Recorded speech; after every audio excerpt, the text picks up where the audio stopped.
McConnell, pick and roll, Morant.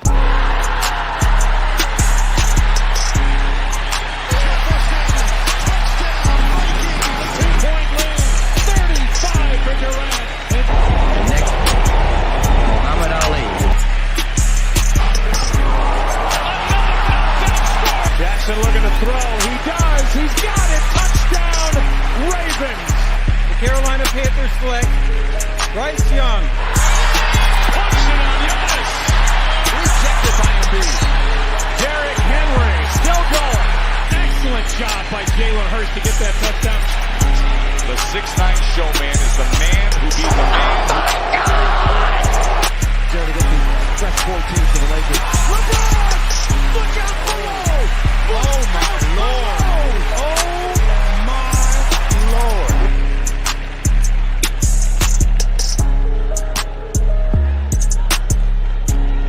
Mercy on Flock Nation, y'all.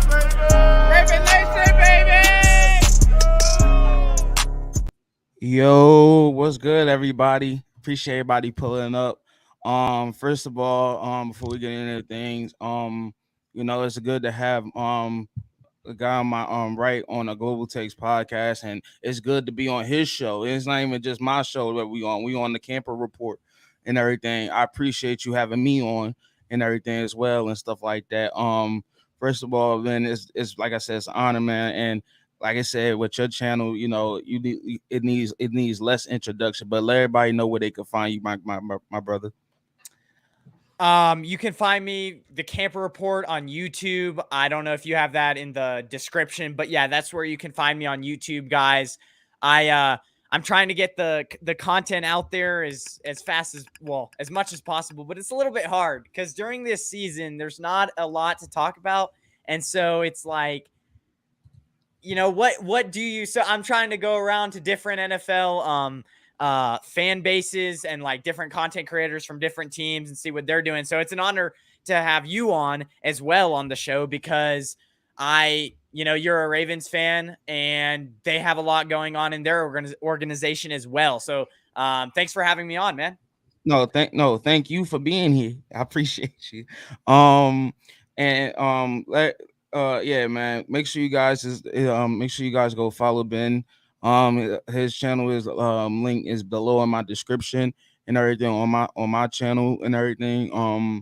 Like I said, first of all, I hope everybody having a good day, man. Staying hydrated. It's a little warm for my liking, but summer is approaching, and I'm just glad to do another podcast again with a very special guest and everything.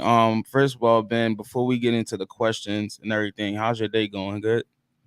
Yeah, it's been a little bit busy, a little bit hectic. We're getting into the work season. I'm 16 years old, so I'm working, trying to make money, trying to save up for different things. Real quick before we get into it, where do you live? Because I live in North Colorado. Right now it's like 95 degrees outside. So what area do you live? Because I thought you was in actually like Santa Clara and everything at first. No. Okay. Okay. That's why I thought, like, because when you were saying like the time and everything, yeah. I'm like, okay, he's like 4 hours behind me and everything. Well, a lot of the people that I do shows with, they are on the West Coast, so I just kind of refer to that as like, yeah. Anyways, yeah, but I to answer your question, yes, I live in Jersey. I'm from Baltimore and everything. When I was a kid, everybody keeps saying you're not from Baltimore, but the reality is when I was a kid, I was living in Baltimore. I was born in Baltimore, so. I don't know why people try to deprive me from that, but it's whatever. Yeah. It's whatever. But I don't try to pay attention to the outside noise. It's just outside noise. But anyways, and before, where do you get? Because I know that like certain things on YouTube, like NBA clips or NFL clips in your intro, like there can be things that can be taken off because of copyright. Where do you get those like royalty free videos for your intro? Well, first of all, shout out to my guy Masterpiece because he made it and everything. I'm still trying to learn the editing skills and everything. And I just got good friends to help me and stuff like that. And like I said, I appreciate shouts out to him and everything for helping me.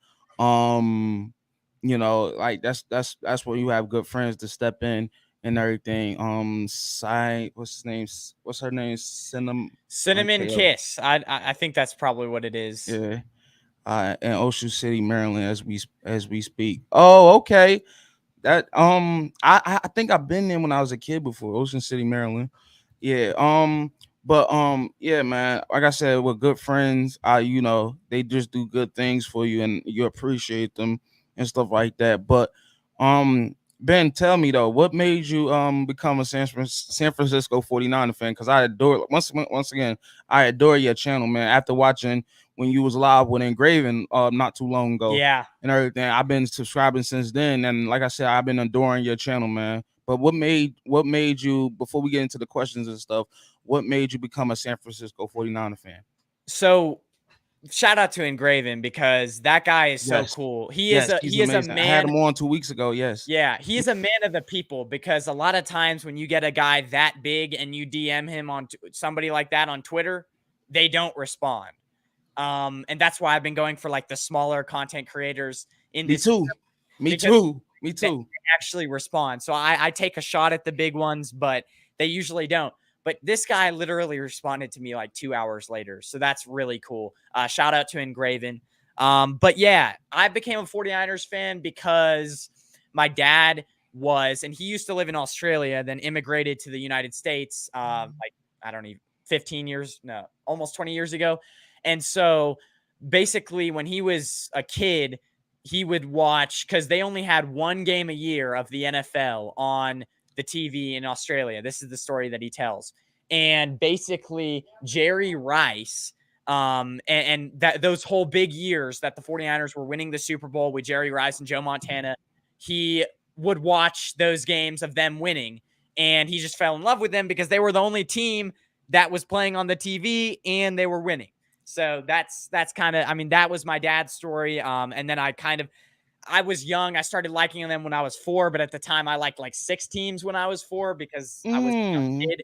When I actually got serious about them, it was like 2013. That was like, actually 2012. The 2012 Super Bowl is kind of one of my first memories of being a Niners fan. So that's kind of my story. Yeah. Oh man. So yeah, that's amazing. Four is amazing. I started when I was 8 and everything. Okay. Joe Flacco was the first quarterback I seen and everything. And the first play I seen Joe Flacco made is when he scrambled for a touchdown and everything, a la Lamar Jackson and everything. What's good, Ben and Nas? It's my guy, David. Yo, what's up, David? I appreciate you pulling up, brother. Kids, I appreciate you pulling up too as a Ravens fan. And yes, always. Like I said, he scrambled for a touchdown, and I fell in love with the defense. The defense was real at the time. Joe Flacco's rookie year. What's up, Rose? I appreciate you pulling up. Joe Flacco's rookie year, he took us to the AFC Championship game against the Pittsburgh Steelers and everything. And I was like, yo, this cat Flacco, he might be special and everything. And of course, the defense helped and everything. That's what the Ravens defense has been nothing but about. I mean, there's nothing been about the team, but the defense and everything. So I was just looking at Flacco as a playoff performer. He's very, very underrated as a playoff participant and everything. And a lot of people, like when you talk about depriving things from people, they try to deprive him from that as a quarterback, like all time and everything. They don't see him usually as a Super Bowl MVP, as like the Mahomes of the world, the Tom Brady's of the world, the Peyton Manning's of the world. So, me personally, like I said, I know he's not a Hall of Famer because he hasn't made the Pro Bowl yet. I don't know why is that what you call it, but I don't know why that's as an objective to be in the Hall of Fame, but he's a Super Bowl MVP. But shout out to Flacco though. But yeah, man, I was a fan since I was 8 years old, and I've been running with this team. Nice. I usually am not supposed to ask this to people older than me, but I'm assuming you're young enough that I can just be like, how old are you? 23. So yeah, 23. Okay. Yeah. That's cool. Mm. You probably remember the Ray Lewis days pretty well. That was fun to watch for sure. Great content, fellas. Super Thank you. shit, cool. Yo, I what's see up, my Jaden? Bebop Jones, Yes, friend of sir. the show. Thank you for hopping in. Yes, sir. I appreciate everybody pulling up. So now, all right. So Ben, so tell me though, how is it like far as with Denver, Colorado? How is it far as like waking up and everything? Is it just like a regular thing and everything? Because I never really been like in the West and everything before, and like how does it adjust? Is it like really like the same thing as like with the East, or how do y'all get that feeling? What do you mean? Like waking up, like how dry is it? Like what are the Like far as with the timing of things is like y'all Oh just yeah. go So through with the flow. I'm 2 hours behind the East Coast. Okay. So it's 8:30 right now there. It's 6:45 here. I'm on Mountain Time in Colorado. It's dry. Because I actually used to live in North Carolina for 10 years before I moved out here. And so I know a little bit about that area, and man, oh man, the weather here, it's hot, but it's dry. And so like in North Carolina, since it was so humid, 90-degree weather would be the worst because it was like what, 80-90% humidity. Now in Colorado, it's like 13% humidity where I come from. So I like the weather out here a lot more. North Carolina, it has its perks, but definitely you can work in 100-degree weather here and not be absolutely sweating everywhere and just terrible. So yeah. Yeah, In that so regard, yeah, it's a lot better. how do y'all prepare for that? Because I know the Colorado cold is something serious and everything. Especially, first of all, shout out to the Denver Nuggets, by the way, for winning the championship and everything. And I just had to point that out there. I don't want to get off too off subject, but how do y'all prepare for that cold and everything? Because it's something to behold and everything. It's not as bad as everyone. There are certain places that are very cold. Where I live, Western Slope or Western Colorado, more towards Utah, it's not.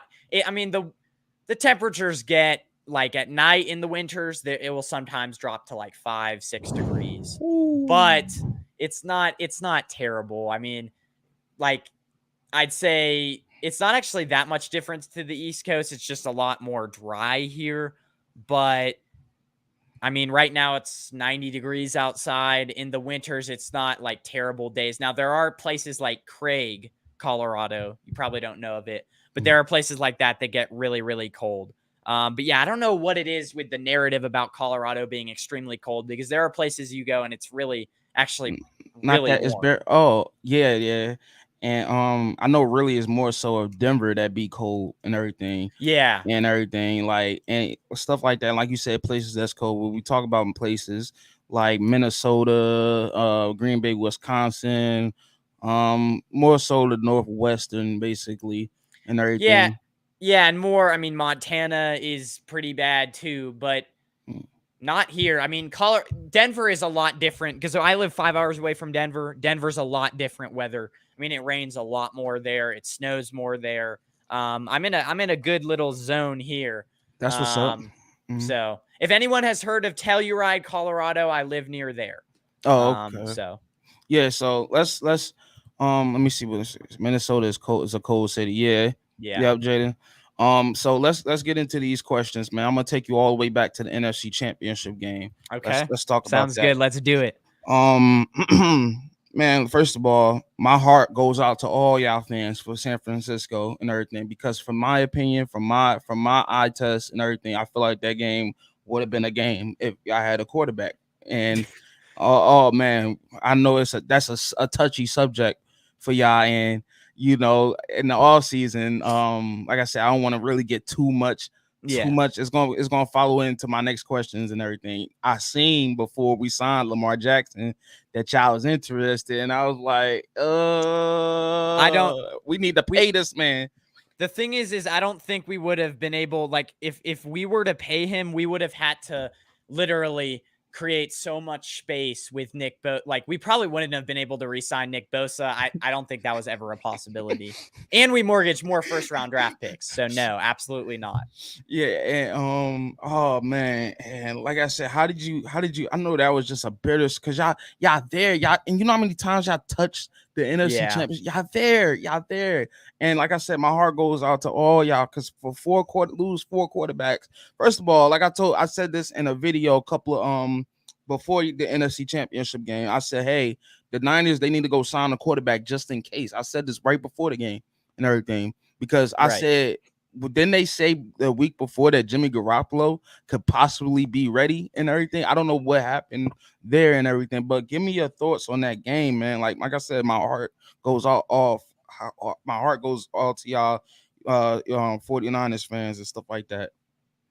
Well, that kind of, I think, was pressure to the Jimmy Garoppolo thing. That was pressure because they knew that, you know, they wouldn't be able to. They knew that they're a team first team. A lot of the players, especially in 2020 when we had all those injuries and Jimmy Garoppolo got injured.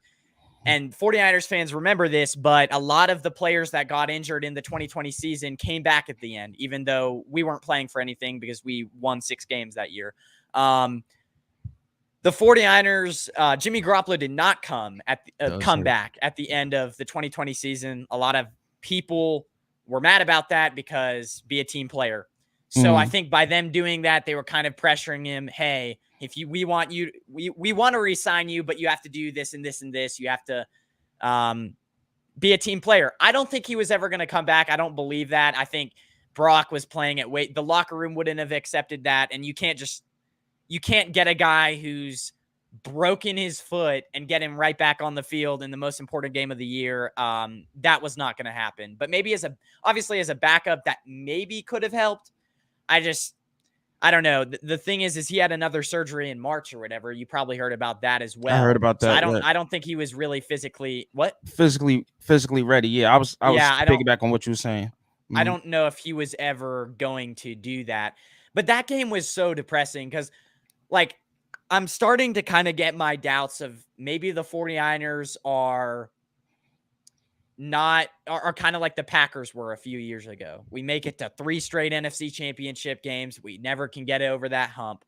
And it really all just starts with the quarterback position. I think Brock had a great run, but you can't, we don't know what he's going to do moving forward. He only started 8 games, and I don't know what's going to happen moving forward, but I think the reason why Philadelphia beat us, the reason why we didn't have a good run is because they had a quarterback. We didn't. We were already going into that game very, very, very weak at quarterback. Before that game, Brock Purdy was dealing with injuries. Like, he was battling a lot of injuries, oblique injury, really oblique. Yeah. Yeah. So he was battling through a lot of that stuff. And that's where it's like, but that's, you know, the 49ers have to get their quarterback healthy. So, but see, that's why I was saying it all comes down to coaching and ownership and everything. Because, like I said, man, you always, like Engraven said, we talk about Engraven. You always want to stay ready, so you gotta get ready. I'm sorry, I gotta use your quote, man. But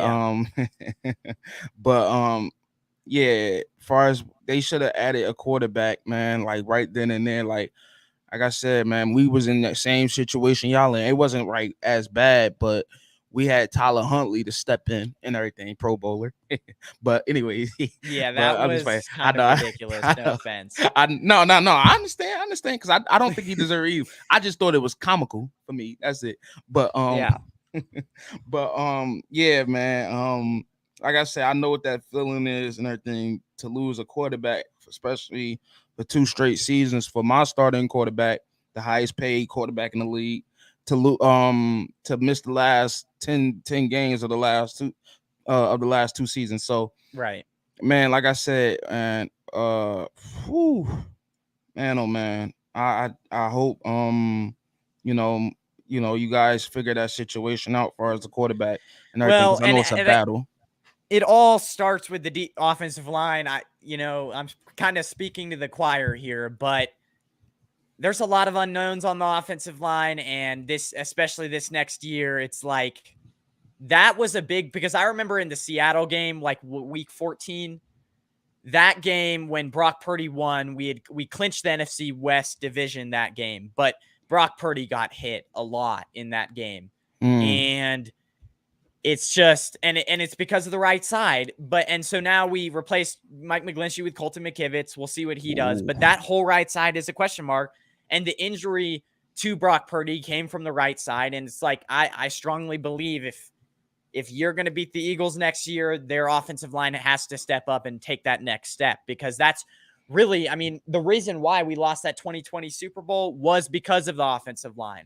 As soon as you face a top tier pass rusher, no tight end, no average right tackle is going to be able to defend that. And so we kind of got dealt a bad hand, because that, we didn't have any high draft picks. And by the time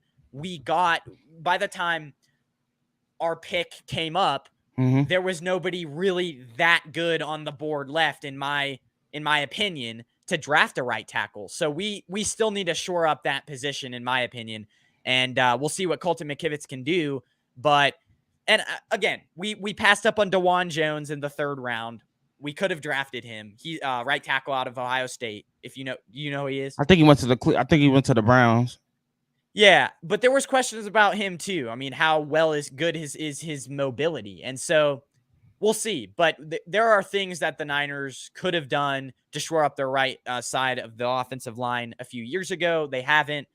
And now we're just going to have to lean on a bunch of unknowns, which is not what you want to do. But for this next season, we'll see if it gets any better, that offensive line. So that was the real downfall for our 2-3 years that we lost.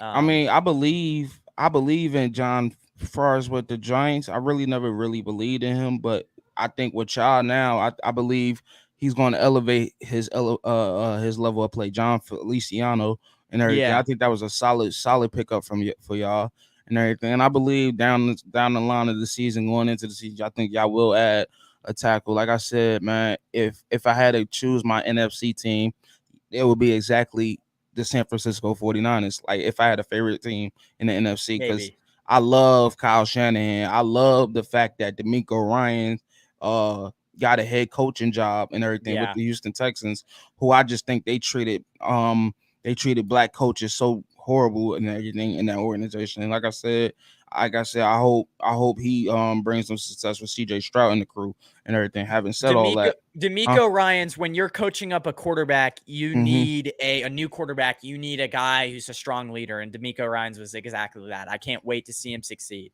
Yeah. So, and like I said, Robert Saleh, y'all, Kyle Shanahan's tree has just been, I adore it and everything.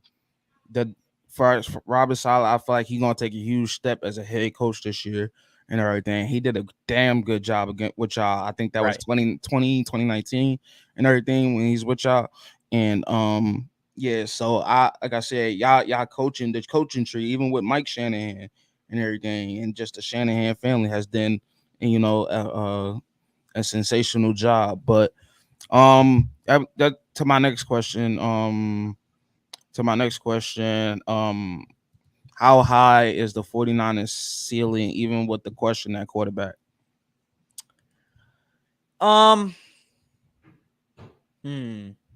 This is a question that is complicated. I think the Cowboys got better this last year. They added an amazing run blocker. I've followed Mozzie Smith. They added him in the 1st round. Mozzie Smith, nose tackle from Michigan.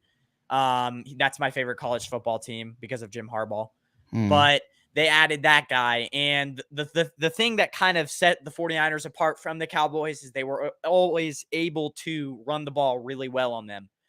And so I think our ceiling with a question at quarterback is still, I don't think it's the Super Bowl. I think it's the NFC Championship game. There are going to be a few. I mean, the Seahawks have gotten stronger, right? The Cowboys, I think, have gotten stronger as they've shored up the middle of the defensive line. The Eagles, they're going to be strong as well. So those 3 teams really are 3 teams that really could give a 49ers a run for their money in the playoff picture. And so I think it's essential that the 49ers start off fast this next year at the beginning of the season. They start off fast. They try to get a 1 seed. But I just think that if you start off slow again and you're a 2-3 seed and you have to play on the road at the NFC Championship game, it's going to end there, because I don't think this team is, especially with a question mark at quarterback, I don't think this team is going to make the Super Bowl, especially if you run into a team like the Eagles and Cowboys, because I think the Cowboys, we've beaten them the last 2 years, but I think they've gotten better and they've kind of figured out a way how to. I mean, last year we only scored 19 points against them and we almost lost. So if Tony Pollard wouldn't have gone out, there's an argument that we would have lost. So I'm not being pessimistic, but the thing is we have to get a 1 seed. We have to start off fast, because if not, I think our ceiling could be Super Bowl, but we have to start off fast to do that, because we can't be playing the NFC Championship game on the road again, because Philadelphia, or really any place in the playoffs, is hard to play in. So I don't know if that answers your question. And like you were saying with the Cowboys game, and when Jimmy Garoppolo kept throwing them interceptions, and Kyle Shanahan said, "I just can't do it. You can't throw another damn pass no more. Just hand the ball off and everything. Just hand it off and everything." And thank God that you guys got that first down. I mean, no, I think y'all didn't get that first down at the end. I think Are you talking about the 2021 season? Yeah, the 2021 season, and and what you call it, just say, "I can't have you throw another damn interception. Just hand it off. That's all you got to do. Hand it off." And like I said, the brilliance of Kyle Shanahan, man, just to take the ball out of Jimmy Garoppolo hands and put it in the playmaker hands of Deebo Samuel and everything was just beyond brilliant. And yeah, for sure. Like I said, I'm sold. First of all, I was surprised when y'all got Christian McCaffrey and everything. I was like, oh, they're gonna take another step and everything. But like I said, like you said, with the competition that can literally stand your way, it's just no different with the AFC and everything. But this time the AFC more loaded and everything with quarterbacks. And you know about it. And like I said, man, far as with the competition, you got Seattle, who I think they vast. Like I said, I hate it, but I questioned it. They can really make some noise in the NFC. As a surprise team and everything against the Philadelphia Eagles. They can low-key be that surprise. If Geno can play like a first half Geno Smith that he did and everything, he tailed off just a tiny bit in the second half of the season. But yeah, they got way better. And I know Geno Smith probably isn't going to have as good of a season as he did last year, because it's hard for somebody to put up over 4,000 yards like he did. But man, they are going to do so well, I think, with these rookies. They got guys that are all ballers. I mean, you talk about Devin Witherspoon, Jackson Smith-Njigba. They drafted so well that, I don't even know if we're going to win the division. We can't be injured at the beginning of the year. We can't be injured at the beginning of the year. We can't use Christian McCaffrey as much as we did last year. It's a miracle that he actually stayed somewhat healthy. And use Deebo Samuel a hell of a lot more. A hell of a lot more. And if Deebo Samuel shows up in shape, great. But if Deebo Samuel doesn't act like, again, usually at the beginning of season, it takes him a while to get going, because he doesn't show up as in shape as he should be at the beginning of the season. He needs to because if he doesn't show up in shape, and he kind of has the lackluster performance, and I think the reason why we didn't give him as many carries or touches as last year is because he just didn't really show up ready to play in the season. So the thing with him is, like, if he doesn't show up in shape, we trade him after next year, is my opinion, because I think you could still get a lot of draft picks for him. And Brandon Ayuk, to me, we need to use a lot more as well. I think he's breakout player of the year for me. And I hope we don't let that guy go, because if he goes to a team like the Chiefs, probably won't, but a team with a really good quarterback like the Chargers, oh my gosh, the league is over. Yeah. And like you said, with Geno Smith, with Seattle, man, with the Niners, like I said, me and you could probably play quarterback and still the Niners still be successful. That's how brilliant Kyle Shanahan is and everything. And like I said, I've never seen a coach did this before, as far as with any quarterback, because he had so many and everything. And like I said, I'm proud of what he's doing and everything. And with Seattle, like I said, my favorite game of when y'all two played and everything was when you remember when Seattle got stopped at the 1 yard line and Yeah. everything. I think that was for the division, I believe. Yeah, that was That was one of my favorite games that y'all played and everything. Man, historical. yeah, right. Yeah. And Hey, I want to quickly give a shout out in the chat. Was I interrupting you? Sorry. Go no, ahead. you good. No, you good. You good. So Rich Keltz, I'm not sure why. Did you change your channel name or is that another one? Usually it's just Which Keltz one? Chronicles. Rich Keltz Live right there. Yee, he Oh, says. Tommy Young Huxley. Oh, okay, Tommy Huxley is in here as well. Nice. Yeah, that's another. Oh, Rich Kells. Yeah. Yeah, he's a really good 49ers content creator. Go sub to his channel. And if you guys haven't already on my channel, I see Tommy's just coming in here. Go sub to Truz Nas because he's a great Ravens content creator and he's coming up as well. So go sub to him. Yeah, man, I appreciate you. Like I said, I adore your channel and everything. Just from watching you and everything. And like I said, when you talk about, people that can come on YouTube and talk about their opinions and everything and make content about their teams and stuff like that.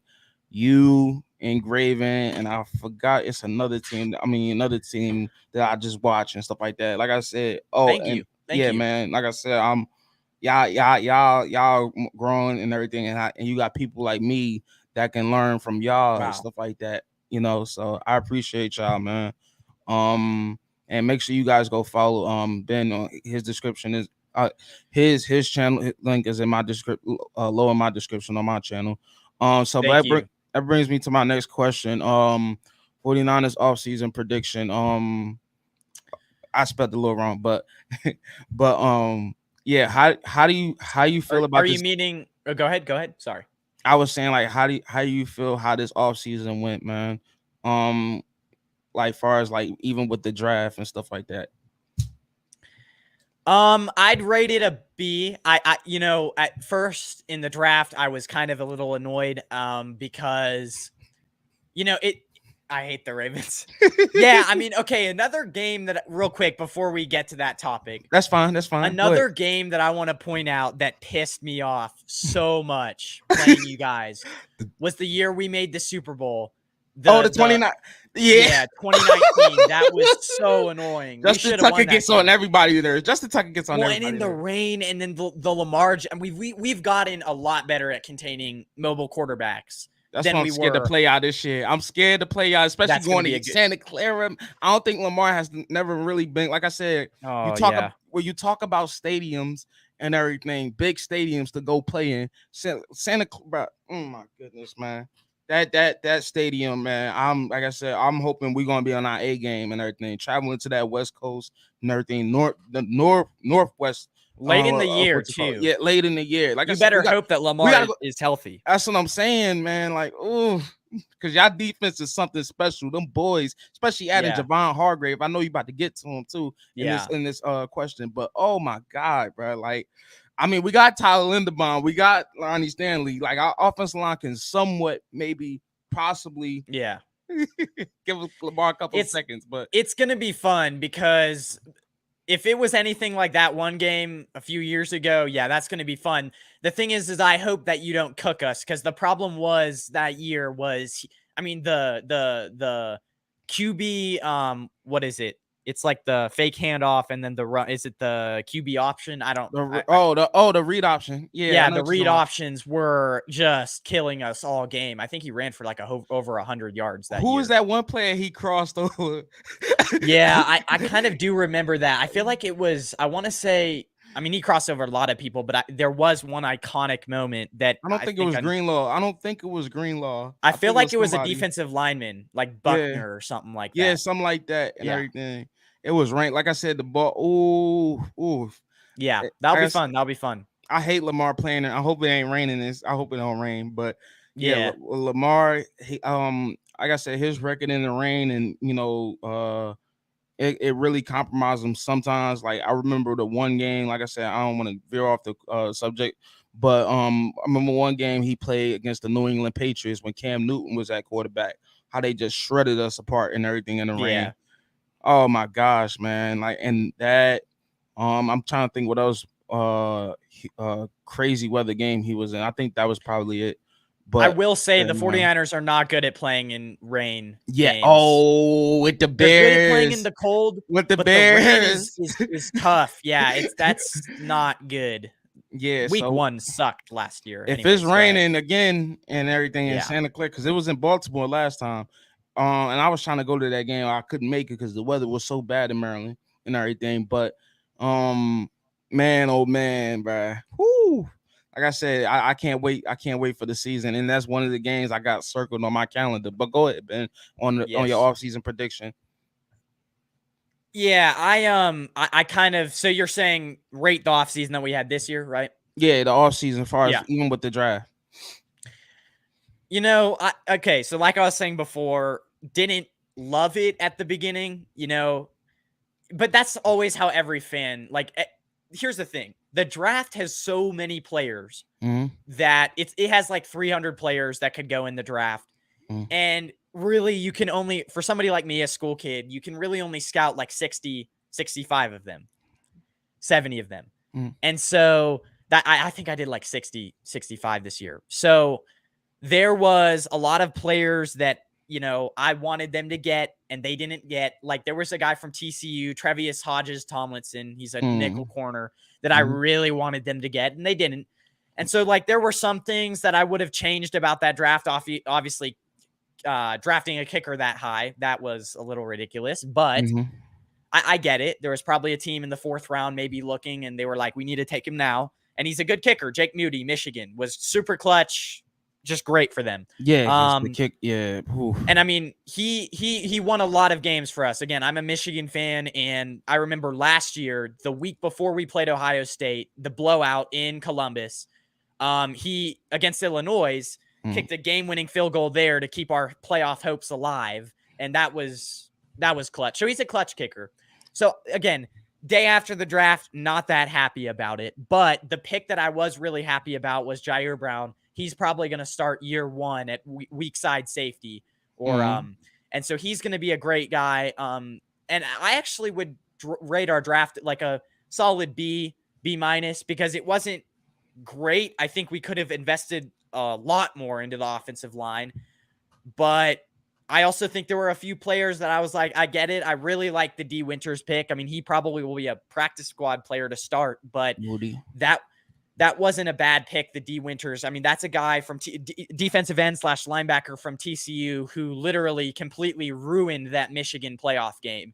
So D Winters, I love that pick. Jair Brown, love that pick as well. I think D Winters we drafted in the 5th round. So there was a few picks in that draft where I actually I really liked it. Darrell Luter Jr. from South Alabama. He was a good pick to have. So I liked what we kind of did. You know, and you take a step back. A week later, I took a step back. I was like, I don't hate it. Now, okay, so free agent wise, we didn't really do a lot. I did the thing that I don't get. I liked the Javon Hargrave signing, but the thing that I didn't get is he's already 30 years old. We signed him to a huge deal. We're definitely going to sign. We're literally going to hand Nick Bosa a blank check and say, here you go. You can get $30 million from us each year, and we do not care because you're the best defensive player in the league. But now you have Javon Hargrave and Nick Bosa getting paid buku amounts of money and on the defensive line. And then you also have Eric Armstead getting paid we restructured him, so I don't know what his deal is now. I think it's like $9-10 million. How much do you really want to invest on this defensive line? I mean, I know it's going to be elite, but it's like, that's the only thing where I'm like, I love the Javon Hargrave pick, but long-term, how much is he going to hold up? I don't know. And he's not great against the run.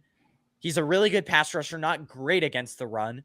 So we'll see. But the thing is I didn't hate it. I would rate it a B. There were some question marks like that. I mean, we basically said this year we have one big signing, and the one big player that we're gonna bring in is a defensive lineman. wouldn't have done that. I would have maybe gone out and A gotten secondary Caleb piece. McGarry or somebody younger like that who signed with the Falcons.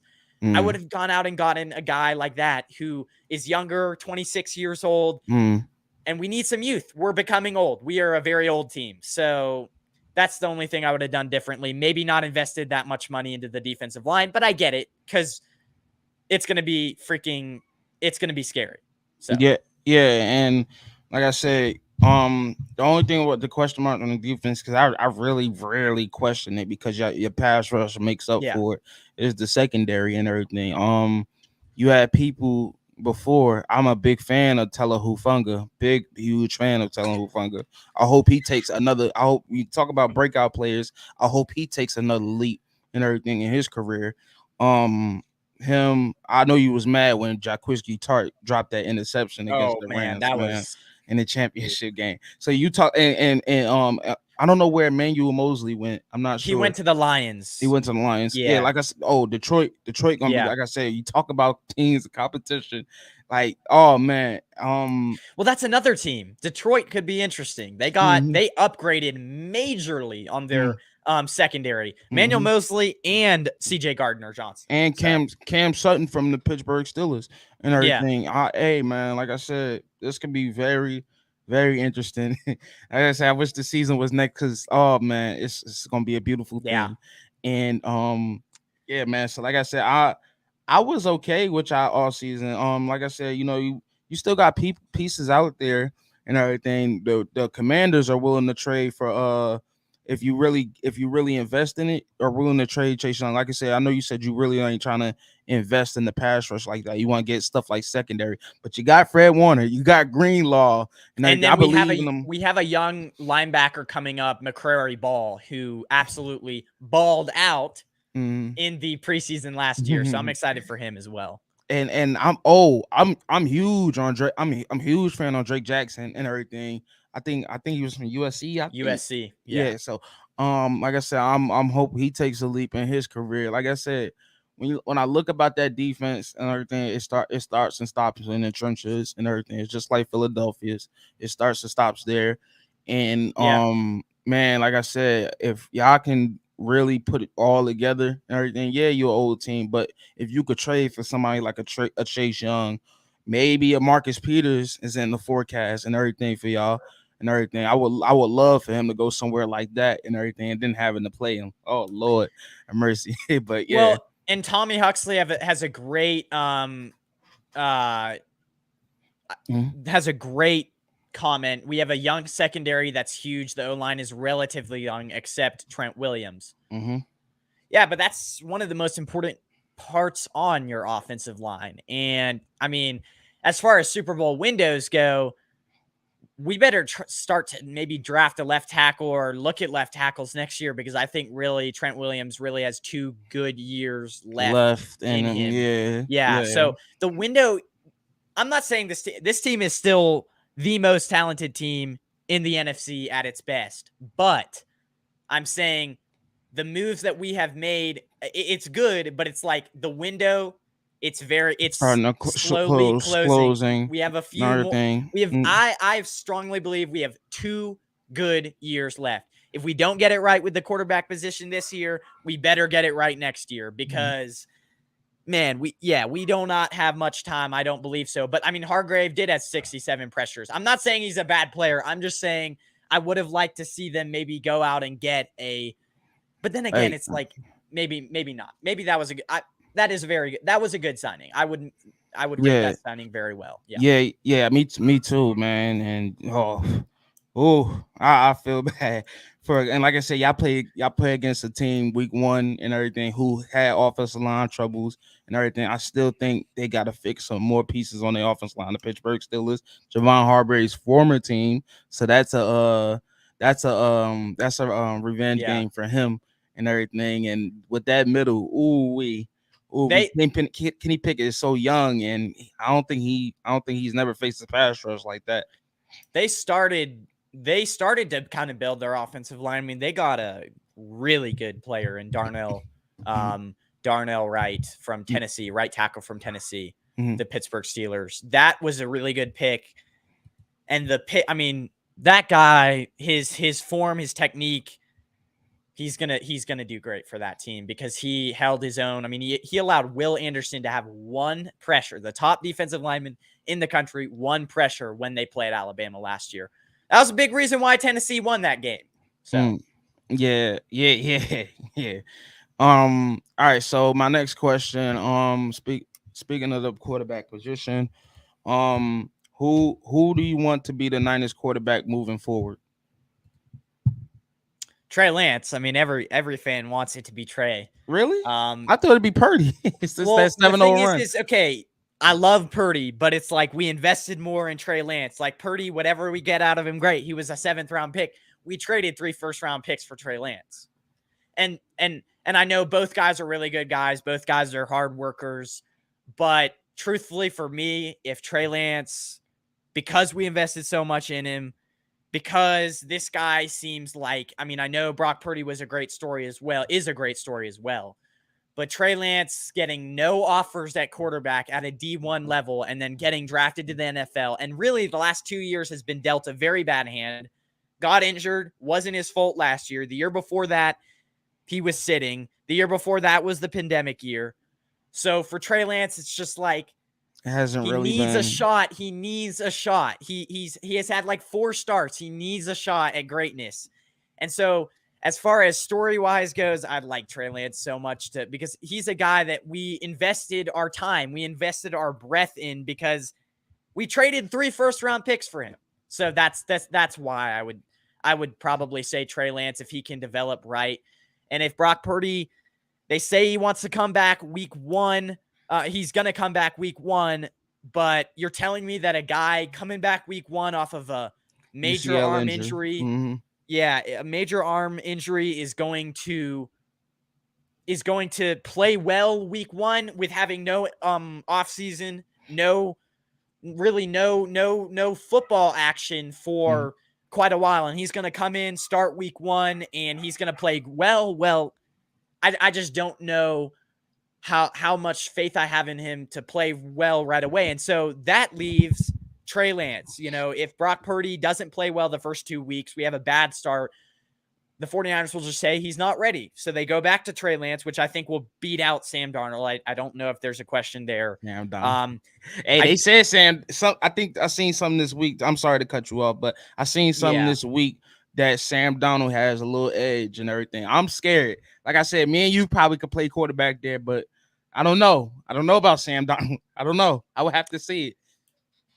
I just think that he's been this long in the league, and I don't know if he went to the right place to develop. Like, when you're a quarterback, the first 3 seasons in your career is the most critical seasons for developing. I think Sam Darnold is past that stage. I think as soon as he gets on the field, he's a good player, but it's like, I don't know if Sam Darnold really, if we can coach him up and we can coach him up out of all those habits, the interceptions that he throws, the ghosts that he sees on the field. Yep. So I just don't know if Kyle Shanahan isn't that type of guy. He's like, I'll give you a good system, but I'm not necessarily going to develop you.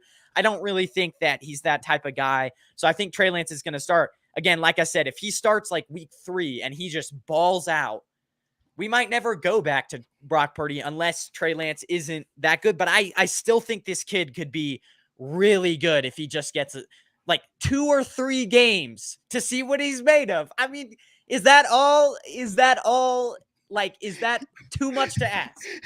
So, yeah. Yeah, man. And like I said, bro, me personally, if I had to choose, and I think they're gonna start Trey Lance just to see. I think it's another Mitchell Trubisky and Kenny Pickett situation and everything.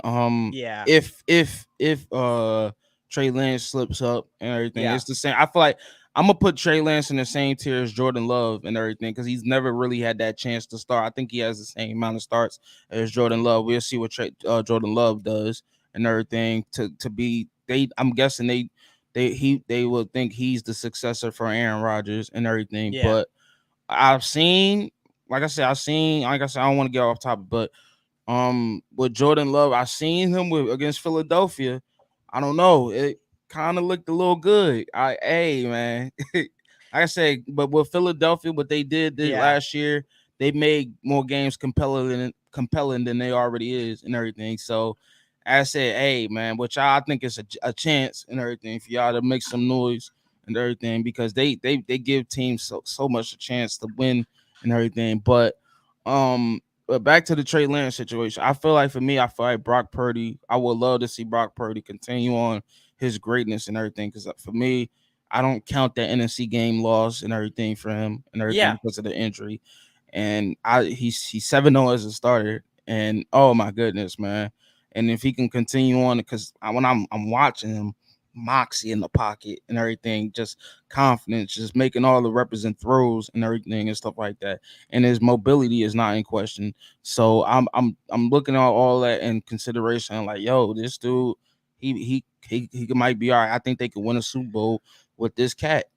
Well, and here's the thing. Same thing happened to Jimmy Garoppolo. A lot of people say this, but after he tore that ACL, not as much confidence because you're like, oh, am I going to tear it again? I mean, when you have a freak injury like that, you're like, oh, what can I do with this? What can, like, how far can I test this reconstructed? And that's what I'm worried about with Brock Purdy because of the elbow. The elbow, that's most important to a quarterback. I think was it his right arm, I think, and everything? Was it his right? With a quarterback. It was his throwing arm. And I think, like I said, it's the same thing with Josh, because Josh Allen had a similar injury, but it wasn't that more egregious like what Brock Purdy was. Right. So, but with Josh Allen after his injury and everything, you saw a little drop off from him and everything. So I said it's huge. I've seen so many quarterbacks at UC, the Ben Roethlisbergers of the world and everything, how he couldn't throw it no more because of the elbow injury. So, like I said, it's a huge blow and everything. But like I said, I would love to see Brock Purdy go it again and everything. I think for him, he would have to go to I don't know when is the mini camp again. Training camp. I think it's July 27th. Then it's 2 days basically. No, July. Oh, July. It's June. 1 month. My bad. Yeah. My bad. But they already had mini. They already had mini camp. Yeah, like, I think but the camp before the preseason. Yeah. So hopefully I don't think he'll be ready by then. Purdy. I think I heard something not too long ago say he might be ready when to make the throws and stuff like that, and practicing in the facilities and stuff. So like I said, I would love to see Brock Purdy, but Trey Lance, I definitely understand. You invested a lot in him and everything. You would love to start him that them couple of weeks just to see where he's at and everything. And that's why I love the preseason and everything. People don't really, it's not big on the preseason. I'm big on them because I get to see it's a competition games for people and everything to see what they made of and everything. I don't think they put Brock Purdy in the preseason, but people like Sam Darnold, you will put in the preseason just to see where he's at and everything and how he does and everything. And yes, it's preseason, so everybody won't start on the defensive side. But yeah, I think they put people like Sam Darnold in for the preseason. But I would definitely want Brock Purdy to be the starter and everything. So hopefully Trey Lance does good, but if he slips up, Brock Purdy, I would love for him to go. Yeah, for sure. And so that brings me to my next question. What game this year that you want to see the most? 49ers Seahawks Thanksgiving Day. The reason for that is they give you a Thanksgiving game. Yeah, it's going to be a great rivalry. It's going to be exciting as long as everyone. That's the second game. That's the second game or the first? I think it's the second one. I'm pretty sure. Mm-hmm. But it's just every Thanksgiving, it's like there's no good games. And this year, there's finally a game to look forward to. It's a late night game. It's like 6:30. Not late night, but it's a later game. It's prime time. They're going to make a lot of money. That's why they did it. And I'm just like, I don't care if they're playing on Thursday night. Are y'all at home? I think it's in Seattle. I'm pretty sure. I'd have to look it up. Honestly, I didn't. When the schedules came out, I looked at it. I was like, okay, that's great. But like, I don't have it out in front of me, but I think it's in Seattle. Okay. I could quickly look that up. You can get Tom. And man, like I said, you said, man, it hasn't been no good Thanksgiving games and stuff like that. Like it's usually like the Dallas and somebody else from the division, or um usually Detroit and the Bears. Like they never really. I'm glad they actually put in other division teams and everything. They robbed us. They robbed us when we were supposed to play the Pittsburgh Steelers the COVID year, but they flexed the game to that Wednesday. I was so upset and everything. Like, oh my god! But Lamar wasn't healthy, so I was like, okay. I'm kind of glad that that went left and everything. But So so back to your question about it's in Seattle. That's what I okay. thought. And then we play them again. So it is our first time. We it play is the them first again game. Ooh. 2 weeks later, December 10th. They didn't do y'all no favors with the schedule. They didn't do y'all no favors with the schedule. No. But yeah, man.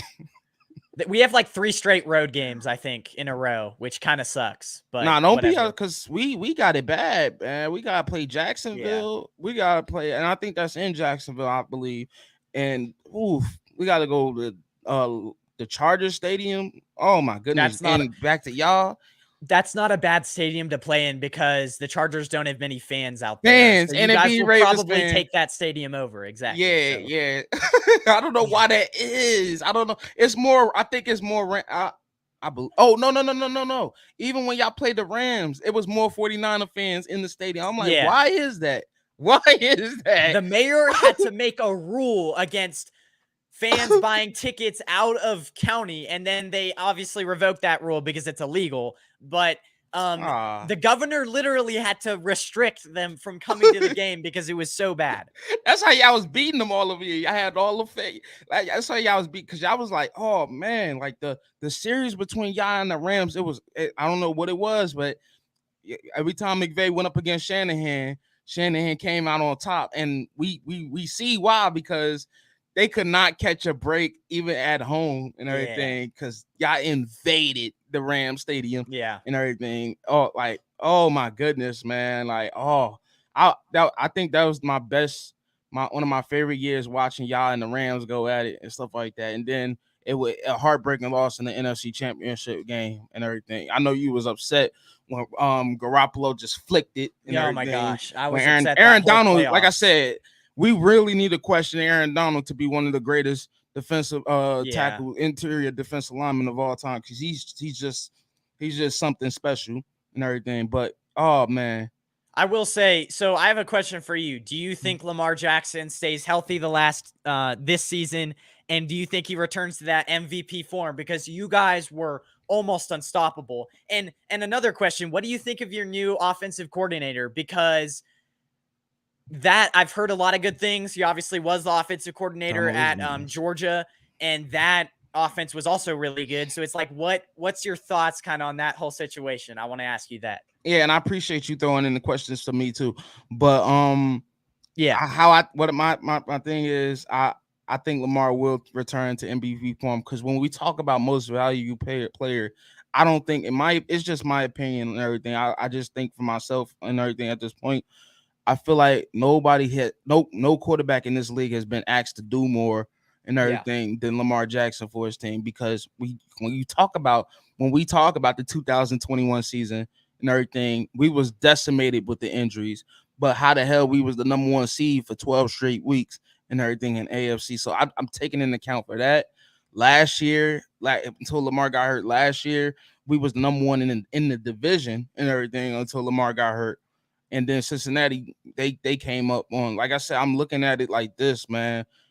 We got the receiver. Now we got the passing game. Everybody was talking about the run game was good. It led the league, and as the number 1 rushing attack. Now you got this passing game and everything with the threat of Lamar, with the threat of Lamar running and everything. So it's going to confuse defenses, keep defenses honest and everything. I think with these Lamar front, because like I said, man, all it takes is for Lamar to get them weapons and everything. And I promise, because people like Hollywood Brown, I like at the beginning of his career and everything, but when I start seeing the drops, I was like, like you talk about all the receivers that Lamar has had, the Seth Roberts of the world, the Willie Sneads of the world, the Des Bryants of the world, the Deshaun Jacksons of the world. I remember that he came for like 1 year. You One guys were year basically just picking guys up off the picking street guys at one off. point. Yes, man. Yeah. And Yeah. these guys in the playoffs was just, even when Lamar's like, I understand Lamar didn't play, but look at the receivers he has had to dealt with and everything. They out here dropping Lamborghini trucks and Bentleys and stuff like that. And like I said, if they just catch the damn ball and everything, his numbers will be better and stuff like that. And like I said, I really don't blame people on losses. It's a team failure at the end of the day and everything. Yeah, Lamar has to improve as a passer, but now with this contract, I don't think he's really going to think about it and everything. With these weapons and this new coordinating, I think he did a damn good job with Stinson Bennett and everything. Stinson Bennett out there with the Rams and everything, showing like he's the successor to Matthew Stafford. So I'm just taking all that into account. Like, yo, like this, even though I'm looking at that schedule and that competition, bro, and the rise of the elevated of the division, like people like Deshaun Watson and the Pittsburgh Steelers, and then of course the Bengals and everything. I'm just looking at it, like I said, it's just look at it. The whole AFC is just loaded with whole quarterback play. I think we're gonna be cooking with grease this year because who we have, and like I said, we look at it as a whole, as an offensive point, the OBJs and everything. I'm not, like I told a lot of people and everything, even in the outside world, I'm not expecting New York Giants Odell Beckham. I am expecting Super Bowl 55 Odell Beckham, who was on his way to winning Super Bowl MVP and everything. And like, if he didn't, because 2 catches for 55 yards and a touchdown, he was damn sure on his way and everything. If he didn't get hurt, but him, say Flowers, who I think can really, like I said, with Todd Monken's offense, it's a spread offense. I loved that pick. He was my number one receiver by far. I studied a lot of the top receivers. Twitchiness. Go ahead. Yeah, twitchiness, Amazing. twitchiness and everything. Production's there. NFL, production's there. He's one of them receivers that can go up and get it. Like I said, in South Florida, when you talk about chemistry, he's from South Florida, like Lamar Jackson and everything. Right. I'm looking at that, and then if I had to do an NFL comp pick and everything, mine will be Antonio Brown and everything. And my goodness, man, I'm hoping. I can't wait to see him play. I think he could play inside the numbers. I think he could play outside the numbers. Looking at that, and then has a crazy jump, crazy vertical. Yeah, crazy ball. Right. When you talk about small receivers that can do that, like a Tyreek Hill and everything, I've seen it so many times.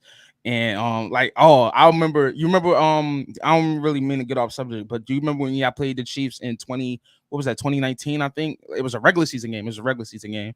And Tyreek Hill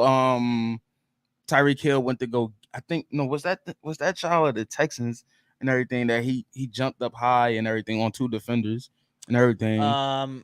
He's done a lot of that in his career. That's what I'm saying. Exactly sure. So I know he did against the Ravens, I'm pretty sure, last year. But yeah, oh my goodness, man. So when you talk about small receivers that can do something like that, oh my goodness. And then you have to take into account of a rise from a Rashad Bateman, who a lot of people think that's a breakout player this year and everything. They had him last year as a breakout player, but the injury fell to him and everything. And then you got Mark Andrews, who's a top 3 tight end in this league behind George Kittle, because George Kittle, he's all world with the blocking and everything. Oh my goodness. And the threat and everything that he brings to the offense, stuff like that. So I'm not one of them Ravens fans to say, oh, Andrews is over Kittle and everything. But yeah, I'm looking at in fantasy, he is a lot better in fantasy. Let me just tell you that. If you talk about health, I guess you would say Andrews will have that over Kittle, because Kittle's been hurt and everything 1 or 2 of the years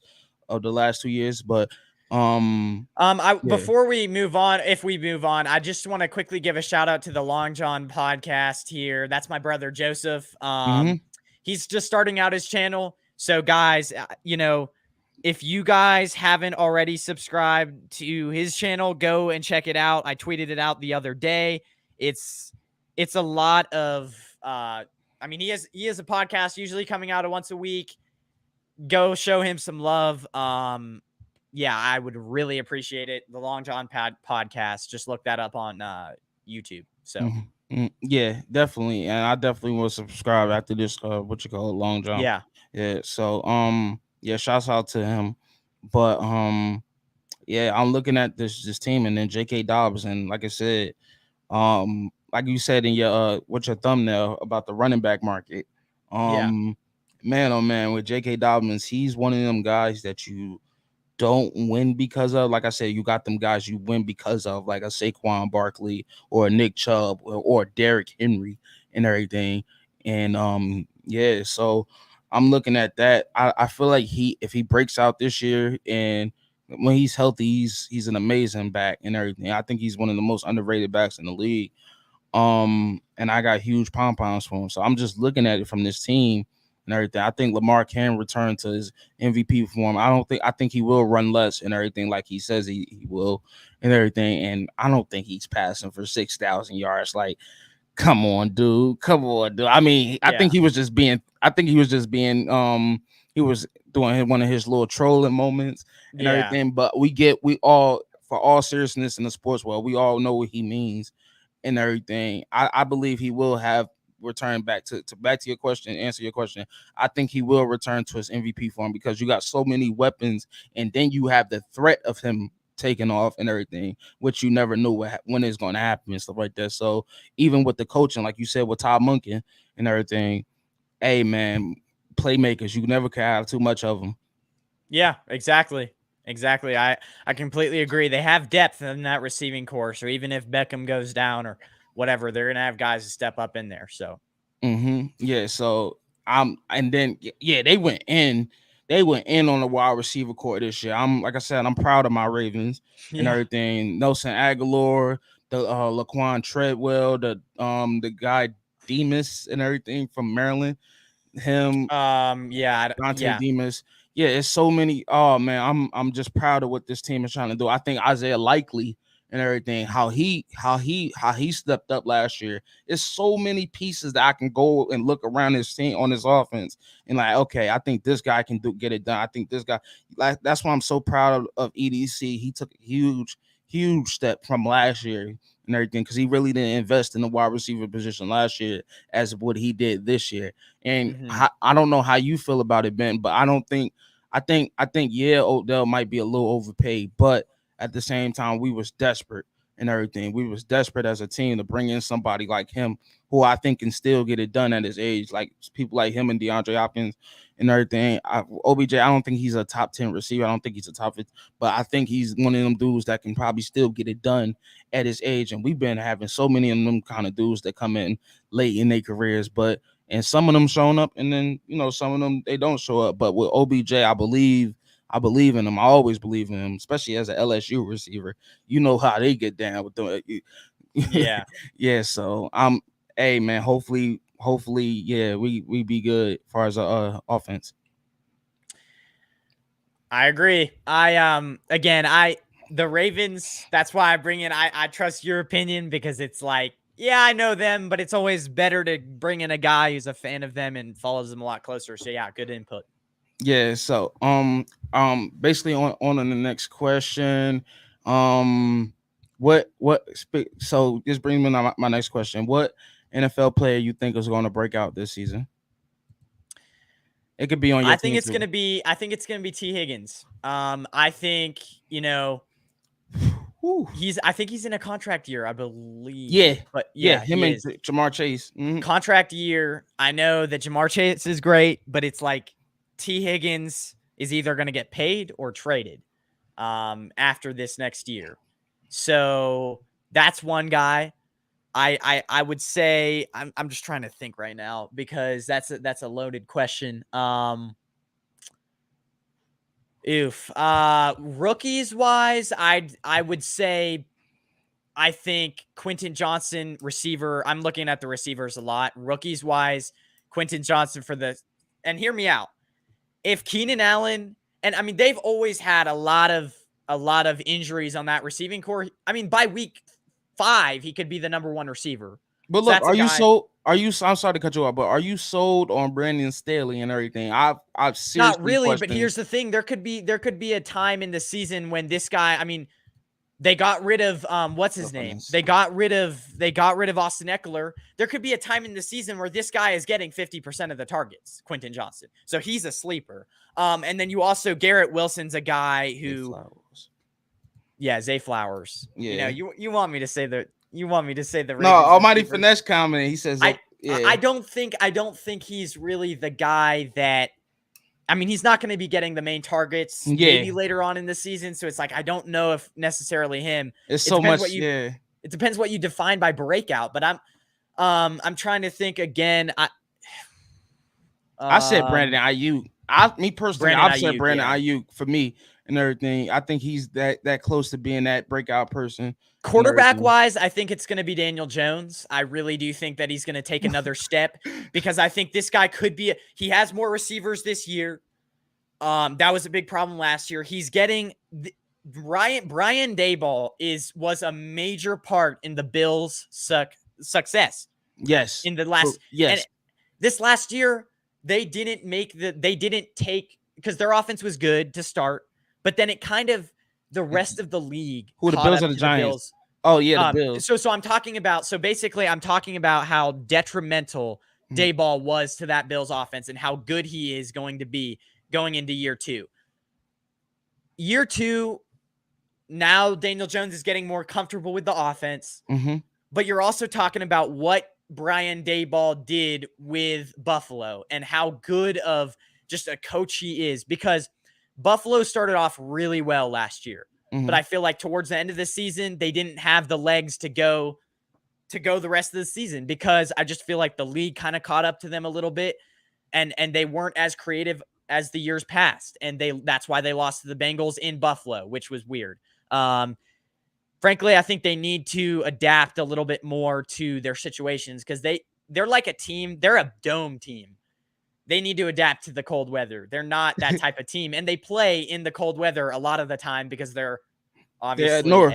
They're upstate north. New York. So they either need to build a dome over that stadium or they need to move because they're not that. So again, going back to Daboll, second year in the system, another year of Saquon Barkley, a good offensive line. I just think he's going to take another step. He's an underrated guy that's going to take another step this year. Jones, and like I was saying, there's so many Giants because first of all, I work at the AMC theaters. I was I don't know if you ever heard of AMC theater. This is a movie theater, and I talked to so many Giants fans. There's a lot of Eagles fans that came in, but I talked to so many Giants fans, and I said, "Pay Saquon Barkley." Like I said before, I said earlier in the podcast, I said, you got them guys that just win that you win games with, and you got them guys that you win because of and everything. You just talked about Brian Dable. I think it's 4 reasons why the Giants was winning games last year. 1, Dable. 2, Saquon Barkley. 3, the defense, and then 4, Daniel Jones and everything. In my opinion, like you said, you think he could break out cool and everything. Like I said, I don't knock. Me personally, I don't knock opinions and everything. Your opinion at the end of the day. But pay Saquon Barkley. He's one of them guys you win because of and everything. Because you talk about like, oh my goodness. First of all, you talk about how Christian McCaffrey stayed healthy. It was a good thing to see Saquon Barkley stay healthy and everything because oh my goodness, he was just playmaking last year and everything through all them games he was playing and stuff like that, especially the game that we lost, that we choked the lead and everything. I was actually at the stadium. I don't know if you've seen the intro and everything earlier with me and the fans and stuff like that. Yeah. And we lost that. Oh man, I thought we had that game in the bag. But that like I said, the defense, the coach, and Don Wink Martindale, former Baltimore Ravens defensive coordinator, was there. That played a part in it. Like I said, the defense, Saquon Barkley, and coaching and everything. And then Daniel Jones, he had his moments too. He played amazing that game. And when they beat somebody like the Minnesota Vikings, which I said I wasn't really never sold on Kirk Cousins and everything. The stats are there, but when the light shine brightest, he never, had it like that. But oh man, though, I just feel like for me, for my breakout player is definitely Brandon Ayuk and everything. And like I said, his speed, I think he got underrated speed and underrated route running in this league, man. Because he's just like you said earlier, if he goes to a team with an elite quarterback, the league might be over Justin and Jefferson everything. numbers. Justin Yes, Jefferson numbers. That's a yes, hot take, but yeah, yes, I think he is that type of talent for sure. And they were yes. drafted around the same area, so yeah. Yeah, so hey man, I'm just looking at the Giants and maybe I'm hoping they pay him. I think they talking about they back in contract extensions. I seen that earlier and Yeah. everything. So I hope they get it done with him and everything because you seen somebody like a Kadarius Toney came on social media with his ring flashing his Kansas City Chiefs ring. You don't want Saquon Barkley to go somewhere like the Chiefs and everything and get it done and everything because like I said, when you talk about players like that go to another team and shine, we've been on the receiving and on it so many times. Like people like a Matthew Judon, who had 15 and a half sacks last year with the Patriots and everything. That defense, man. We're gonna get into it. I don't mean to get off the subject, but Yeah. yeah, you got players that can come from that leave your team and go somewhere else and shine. That's why I want us to keep J.K. Dobbins. I know his injuries, it's been a problem and stuff like that. And he's been chirping in the offseason. But I feel like when he's on the field, his talents, man, it's just unbelievable. But to my next question though, Ben, so we talked about this game, the Ravens and Niners upcoming game prediction and everything. Talk to me though and tell me how do you see a scenario in this game and who do you have winning? This is not bias, but If you got it, I win it. I'm I'm totally gonna fine say with that. Niners winning That's fine. because I think Mhm. we always kind of find our stride late in the year. It's a good time late in the year. It's in San Fran. It's not like it's in Baltimore like it was last time. How do I And set really, up I for the have best? my questions about the Ravens. How many injuries are they going to have? The Ravens the defensive tackle position is a little bit of a question for you guys. And, if you can't stop the run, you're not going to do well against the Niners because we can put any running back on the field. He's going to succeed. We have the best running back core in the league if Elijah Mitchell is healthy by then. But Mm. it's just, I don't know, like your guy, again, I don't know your guys' secondary situation. That's been a question. Defensive tackle position, that's been a question. So how much is your defense going to be able to do? And if you don't have a good defense against the Niners that can hold them to 20 points and they get to 25, 26, it's going to be a close game, but I do think it's going to be the Niners. We're going to be not sleeping. We're going to be staying home. And Mhm. yeah, I just think there's a lot of, later on in the year, and there's a lot of question marks, I think, with the Ravens in that Yeah, game. So I'm going to say Niners score. I mean, that's a hard thing to predict, but I think relatively low. That's usually how these games go. And I'm going to say last time it was like a shootout, but I'm going to it say was this 20. time Yeah. it's Mhm. 24-20. Close Okay. game, though. Close game. Close Yeah. game. Yeah. I agree. I think the Niners will take this game. But as far as what our secondary, and this is what I love and everything. Rock Ya-Sin, I gotta see how he does. Marlon Humphrey, I love him to pieces. And that third corner, yes, it has been a question mark. And but I believe who we got at safety. We paid him $7 million, Marcus Williams, and everything. He showed up and showed out and everything before he got hurt early last year. I think he started with 5 interceptions and everything. Marcus Williams, you got him over there, and then you got Kyle Hamilton and everything. Our rookie first round pick and everything out of Notre Dame. I'm loving how I've seen his growth and everything. As far as what the later on in the season, because it took us a minute. New defensive coordinator, and Mike McDonald and everything, and I'm loving what I'm seeing from him. And then don't forget we got the linebackers. We got Roquan Smith, who I think, in my opinion, I think he's a top 3 linebacker in this league.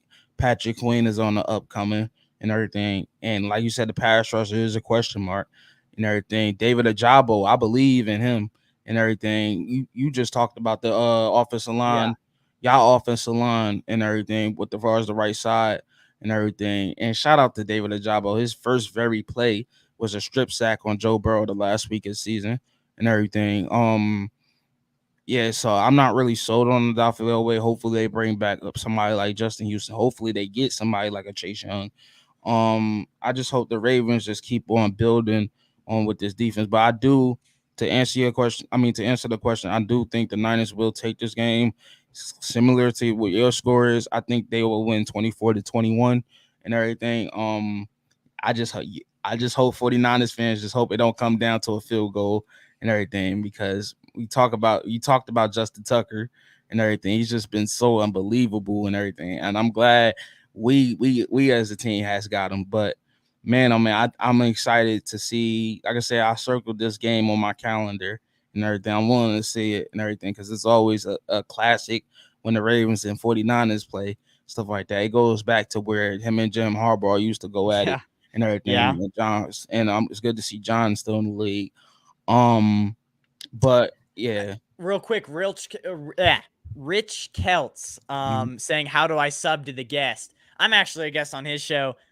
You can tell them tell the audience kind of where they can find you, because this is Um.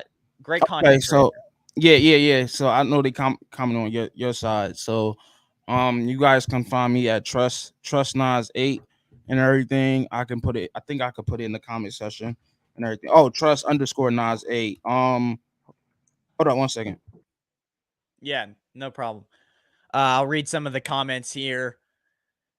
Can't sleep on Terrace. I think he meant Terrace Marshall. Yeah, for the Panthers. That's a guy that I like coming out of the draft, and he was like a Hmm. freaking top 15 pick. So yeah. Yeah. Devontae Adams. No, he wasn't a top 15 pick. He was a second round pick. Okay. Hot take: Devontae Adams will be traded at the deadline. Could be, man. That team is a. Am I allowed to cuss on this show? Yeah, you could. That team is a shit show. So I'm gonna put it to you straight. But yeah, that team is terrible. Everything about them is terrible. Yeah, man. Like I said, when I bring people on, they could do what I allow them to say whatever they want, because we keep it real here and everything. And like I said, much love to you, man. Yeah, but you guys can follow me at Trust underscore Nas 8. Raven Stadium, not far from me. Yeah. Oh, really? Like I said, I'm going to it this year, but I'm going well, I ain't say it earlier, but I'm going to the stadium this year. But yeah, though, you guys can follow me at Trust underscore Nazi. What were you talking about before? Ben? Oh, I was reading some of the comments. Yeah, so that's where you guys can follow me. But Ben, before we get to my next question, I've been really trying to ask 49ers fans this question, but I really haven't gotten a solid answer. So hopefully you give me a solid answer. How do you feel when we talk about quarterbacks of y'all franchise? And like I said, my hearts go because as far as with quarterbacks, my hearts go all out to y'all and everything. Far as with Colin Kaepernick, how do you feel about that situation and everything? Did you see him being y'all future quarterback and everything before they ultimately let him go and everything? Colin Cap. Wait, sorry. Say that again. What was the quarterback? Sorry. Colin Kaepernick. Yeah. I was saying, how do you feel about how the NFL, what they, how they did him and stuff like that, and trying to bring him back in some parts of, like, last year, the year before that? Like, how do you feel? Like, do you feel like he should have been given a second chance and stuff like that? How do you feel like, and how did you react to that situation? To me, I think he was good, but really as a true passer, he wasn't great.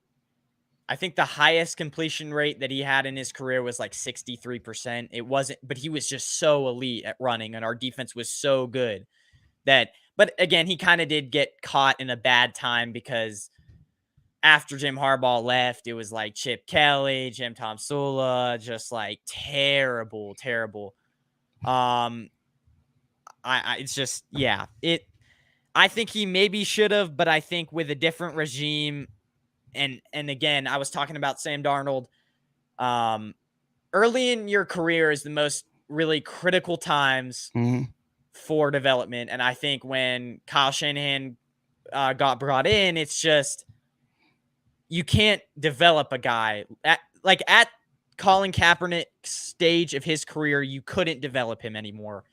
And I mean, I'm all for what he was doing, but the locker room drama just it didn't.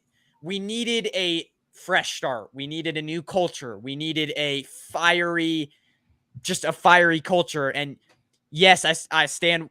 I agree with what he was doing, but I don't necessarily think locker room drama is a tough thing. Let me tell you about it. I play sports. It's not good. So I think a new regime wasn't too thrilled with having him on, and I completely agree with that because, frankly, there's not much they couldn't have really developed him any longer, and So I agree with them letting him go, and it just sucks what definitely happened to him because he got kind of dealt a bad hand with two terrible coaches in those 2 years, 2015 and 2016. Okay. So before we get out of here, because I know you got to go soon, and like I said, my bad for having you. Oh no, you're totally fine. I was, yeah, no, you're totally fine. You're totally fine. My bad for having you on, but this is my last question before we get out of here. Yeah, no problem. This question has been coming out for so much long and everything, and like I said, he's done in effect that he's coming gonna come out of retirement. But how would you would have felt? How would you would have felt if Tom Brady came out the retirement and played for his hometown team, the San Francisco 49ers? I think at this point in his career, I think I would like to move on from. I mean, I know he'd be great and he'd bring, but it's just like, how far can he throw down the field? It's like, how mobile is he? Is he a check down king? Like, he'd probably. I would like it over this.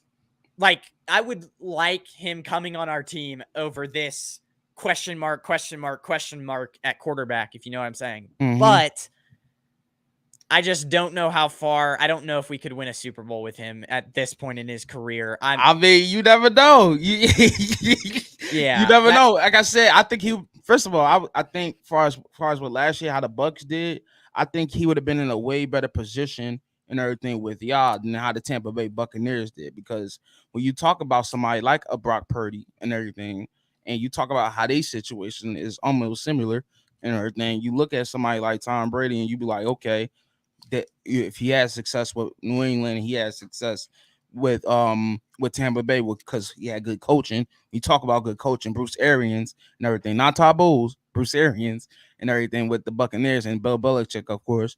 You go somewhere like a Kyle Shanahan's tree. I'm just at the mindset like, yo, this might be something to behold. I think he can get it done and everything. In my personal opinion, I think Tom Brady can get it done against a team against Philadelphia because I never really questioned his greatest. It was just the deficiencies and ineptitudes of the Tampa Bay Buccaneers and everything we were seeing and everything. And I ain't really like how I saw because I had huge expectations for them as far as when it goes to record editions and everything. But yeah, man, in my opinion, I think he will be amazing, which I never questioned his greatest last year. It was just the team and how he couldn't really connect with the wide receivers. But when you talk about coaching and everything, I think he'll be a really significant upgrade from Todd Bowles, Kyle Shanahan, and everything. And then, man, like with that offensive pieces, I think the skies will be the limit for Tom Brady. Yeah, for sure. I've never been a big fan of him my whole life, but hey, man, whatever. Yeah. You know?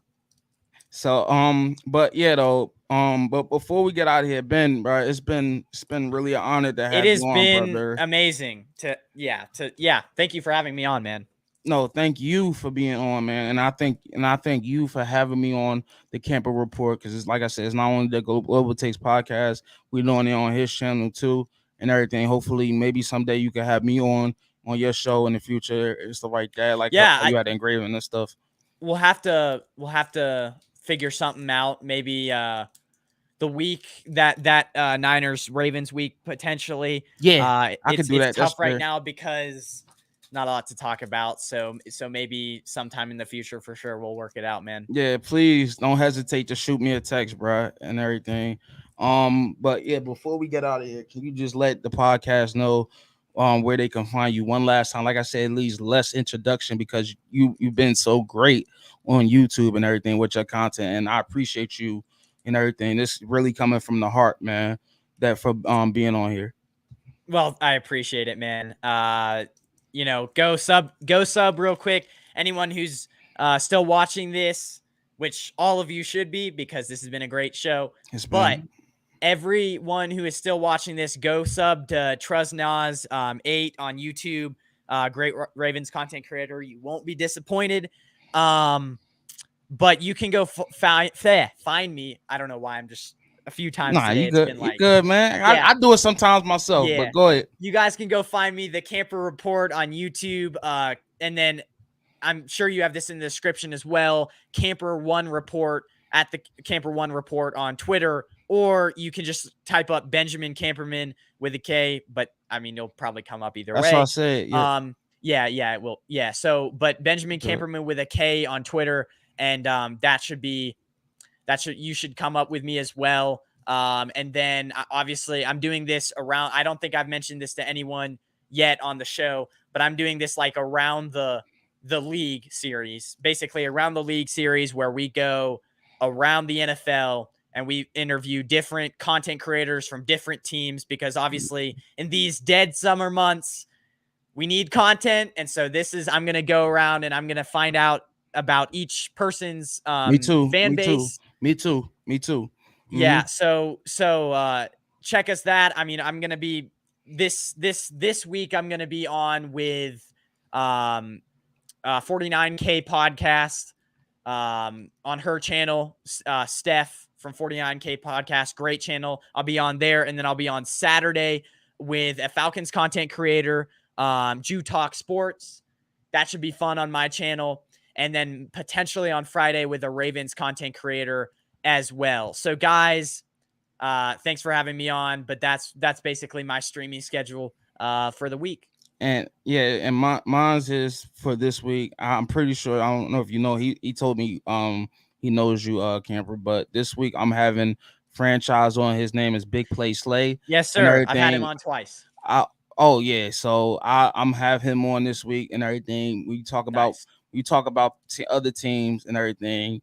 You talk about content creators. Like I said, we definitely got to get more on and everything for our channel. It's like for me, like I said, I'm still growing and everything as far as what content creators. Like I said, I'm not up there yet between you and Engraven and everything. I one day will hope and everything. I'm praying and everything just to be good like you guys and everything.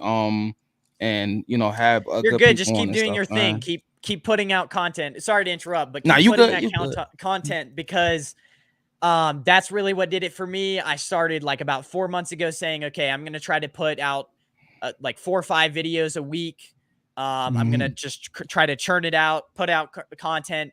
And guys, if you really want to do this, man, chase your dreams, because I tell you, literally, and I found out within the last 6 months, anything you put your mind to, you really try, you strive to get better for, you're going to succeed in.